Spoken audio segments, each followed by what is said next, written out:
Hello, my name's Randall, and I'm with the Philippines Project. Today, I want to talk to you about GCash. And did I get scammed on GCash or with GCash?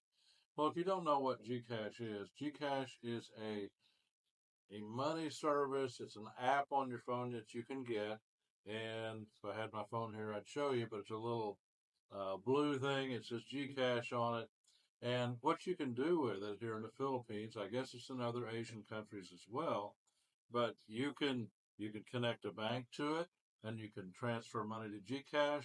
You can pay bills with GCash once you have money in there. And there's a lot of vehicles or financial instruments like GCash, and but it's a very popular app here in the Philippines.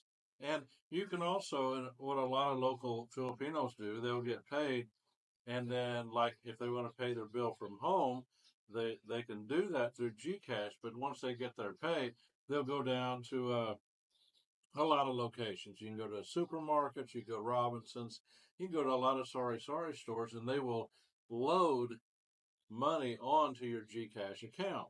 And then it'll appear right there on your phone. You have 1,500 pesos.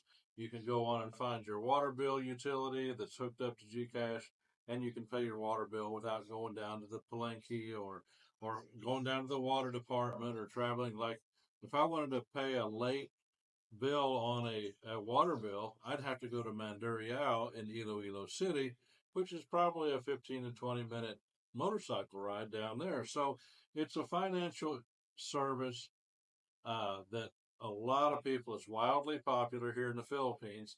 And so that's what GCash is. So the next question is, did I get scammed by GCash or was GCash used to get my money? Now, the reason I ask that question is because I have a story about that.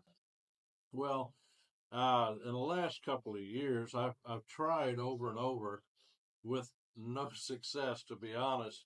Well, for a long time, I had no success about getting registered with GCash. I mean, being a foreigner, you have to, and anybody, you have to verify your identity, right? And you have to take a picture of your driver's license. And back then, I didn't have a Filipino driver's license. And even if I did, the mechanism, the camera inside GCash to take that picture, I mean, you had to hold it perfectly still for so long. It just wouldn't take. And I tried and I tried, and you'd upload a photo. Oh, it's not right. And over and over. And it took me a long time, actually, to get approved and not certified, but registered with GCash and approved to start making my financial transactions on GCash. And what I use it for now, and I want to use it more, is to pay bills here at the house or anywhere I'm at. Now, the last month I paid my electric bill. I had money on GCash. I paid my electric bill. I paid my water bill. I paid both of my phones. I've got two phone plans with Globe, one for me, one for my wife, and they both cost $12 a month each. And I was able to pay them with GCash instead of, I used to have to pay my phone bill. I used to have to go down to the SM City Globe store on the third floor, and that's a half an hour ordeal. And then to go there and pay, you have to wait in line to get to the window. Specifically, I'm talking about my internet bill. It was called Globe at Home, and that's my internet provider right now, which I'm going to switch that to another company. But anyway, you know, to avoid that hassle of getting all the way down there, maybe taking a bus, whatever, taking a jeepney, riding a motorcycle, parking way out away from the building, and then getting in there and going up to the third floor, then waiting in line. It's funny there; they've got these little chairs. You sit in one chair. Their line is chairs, and you every time somebody comes away from the window and they're done with their transaction, you move up one chair, then you move up another chair, and it's kind of like being in third grade or playing musical chairs or something, but that's their system and it's okay. At least you're not standing there in line; you're sitting down, so no big deal, right? So anyway, GCash is really been a big help, but I'm not really 100% familiar with it. I'm not a master GCash user, you might say. So the other day, I I wanted to send some money to my niece for She's in college down in Mindanao, down in Coronadal. Also on YouTube, if you look down, kind of in the middle, underneath the video screen, there's what's called a join button, and you can actually join as a member of the Philippines Project by pushing that button. It'll bring up and so I was going to use GCash, and I've used that before to send her a little bit of money.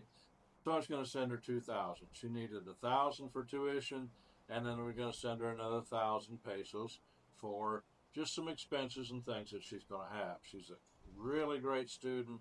She's really excelling. I mean, they love her down there as far as her grades. She's in her senior year. She's doing fantastic. So I want to make sure she gets her money, and she, can operate as a senior in college down there. So another, one way you can do GCash. I didn't have enough on my GCash account on my phone. I could look at it. I only had like 1,400 pesos in there because I had paid some bills. So I said, I've got to load that.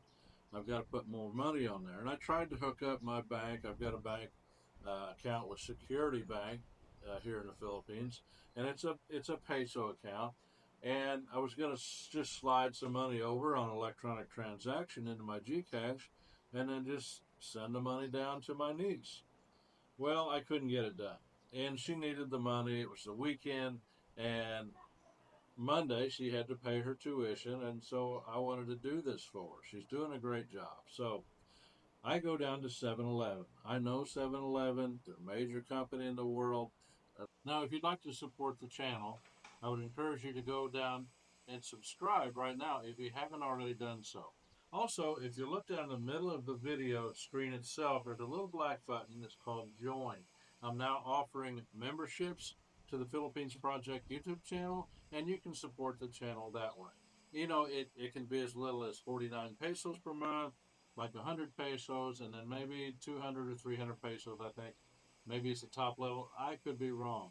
But you can support the channel that way, and with each membership level, there is added perks to each one. The last one, the most expensive one, which is not that expensive, but you can actually have a video chat with me about anything you like, any kind of advice you need, whatever you might need about information about moving to the Philippines. Also, go to our Facebook page, the Philippines Project on Facebook, and you get access to different kinds of content there. My wife puts a lot of Facebook Reels on there about Philippines related content there as well. So anyway, back to the video. I know they take GCash. They can make a GCash deposit. You give them the 2,000 pesos, and they can put it on the GCash for you. So, and I've been in there a lot over the last 2 years. They know who I am. There's this one girl in particular. She seemed like when I go in there, she jumps up and she helps me. And by help me, I mean there's another separate kiosk in the 7-Eleven just for things like that, like paying your electric bill. You can pay it right there. It doesn't have to be GCash, but you put your information into that kiosk, and then you say you want to do such and such, and it'll print a receipt, and then you take that receipt over to the counter and you pay the amount of the bill, whether it's electric or water or whatever it is. So little girl runs around from behind the counter. She sees me. I'm an old guy. I look like Santa Claus, they think. So anyway, she's just like she always does, and I've never done a GCash transaction with her or in 7-Eleven for that matter. I'd only done this manual loading thing one time, and that was at a Robinson's Mall, Robinson's Supermarket. So I didn't think that much about it, but one of the big key factors in loading money on GCash is uh, your phone number. Everything's tied to your cell phone number. Well, I have my cell phone number memorized.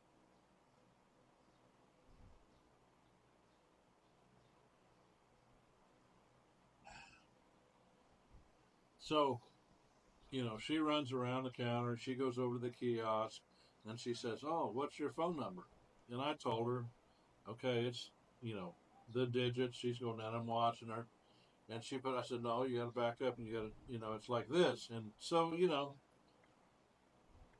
she got on it, and I don't know what happened. I just don't know. But anyway, she got done. She printed that receipt. She runs around. She gives it to me. Runs around the counter. And I give her the receipt, and then I give her 2,000 pesos. She rings it up, transaction done. Well, I didn't check my phone at all until I got home. Well, I was like, oh, wow, it still shows 1,400 pesos. What's up with that? So I grabbed the receipt out and I look at it, and the phone number was wrong on the receipt. Oh, man, my blood pressure just went through the roof. So I jump up, I get on my bike, and I slide down there to 7-Eleven. It's like 3 minutes from the house. And I walk in there, and she's there, and, what do you need? And so I show her the receipt. I said, this is the wrong phone number. She looked at me, and I was looking at her, and she said, it's hard to tell what they say because it's a lost in translation thing. It just is. And they're Ilongo, which is even harder to understand than Tagalog for me. Maybe I should know more of the language. I don't know. But whatever. It was the wrong phone number. We had this problem. So she said, the best I could figure out, well, I asked you if that was the right phone number, and you said yes. Now, she didn't say it like that, but I got the idea of what she was saying. And I'm just like, ma'am, I gave you my phone number. I know I said it correctly because I have it memorized. I have to say it all the time. So I don't know what happened, but there was two numbers wrong on that phone number. So I know what happens in GCash. Once you send that money, it's like I don't know. It's like I don't know if a certified check is like that, but once the money leaves your phone and goes to somebody else's phone in their GCash account, it's gone. So I was pretty ticked at this point. I was upset. She said, "Oh well, I'll tell you what." She said, best I could understand. She said, "Let's send him a message." So she's sending him a message on my phone, and of course the it keeps coming back like wrong number, not delivered, like three different times. And she's frantic. I could tell she was nervous as she could be, and I wasn't really very happy. She was just like shaking and trying to get it done, and then she said, "Well, go home, send him a message," and it never did take. Never did take. Just kept message not delivered, message not delivered. We tried to call it, went to the caller's not available, whatever it was, some kind of error message every time. So I come back home and I'm pissed. And I told my wife what happened. She's asked me a million questions, and we texted the phone number, and the lady before I left, she said, "Well, just send him a message, and if they're an honest person, they'll send you back the money." I was like, oh my god. I wanted to say, you do realize you're in the Philippines, right? They're not $2,000. It comes to you, it's yours to spend. It's like if you found it on the street, you know. Yeah, you could send it back maybe, or you could go up and down the neighborhood and you could try to find them, but they're not going to do that because a lot of people are poor and they get 2,000 pesos. They're going to want to keep it. And I can't really say I blame them. Maybe it's not the honest thing to do, but if you're up against it and you can't afford to feed your family, it's probably going to take you 2,000 pesos because that's a good amount of money. It's only $40 to me, but it's still the principle of the thing. But they assured me, oh, they can just send it back to your phone. I was like laughing at them. I'm like, that ain't going to happen. Do you think I'm stupid? They're not going to do that. So I come back, we try to message them, we try to call them, and my wife gets madder and madder. So we get back on the bike, she gets on the bike with me, and she's going to go down there and straighten it out. So I'm like, yeah, this is a done deal. We've lost it. That's a done deal. But she wanted to go. So she gets on there, we go back, and we go back in there to the counter, and she told her, the clerk told her the same thing. Well, he gave me the number, and I asked him about it, and he said, yeah, that's the right number, so that's what happened. And, she just blamed me for it. What would you do in that situation? You might do the same thing. I might do the same thing. Or she might have perceived that she did do that. but there's such a translation problem that, I may have not even understood. Okay? So my wife's trying, and she didn't like the idea that they were just trying to blame it all on me. And she's like, well, the money's still there. Can't you pull it back or whatever? And they said, oh, we can't do that. Blah, blah, blah. So anyway, we went back home. She was so mad. And so, because we lost $40. And you might say, well, you're an expat. You got the money, but it's kind of the principle of the thing, So anyway, we come back home. They said, wait 24 hours and come back. So we did. We waited the next day. We go back down there, and they have this sheet of paper and has some writing on it and all printed out. And it says that was issued to that person, no refund available.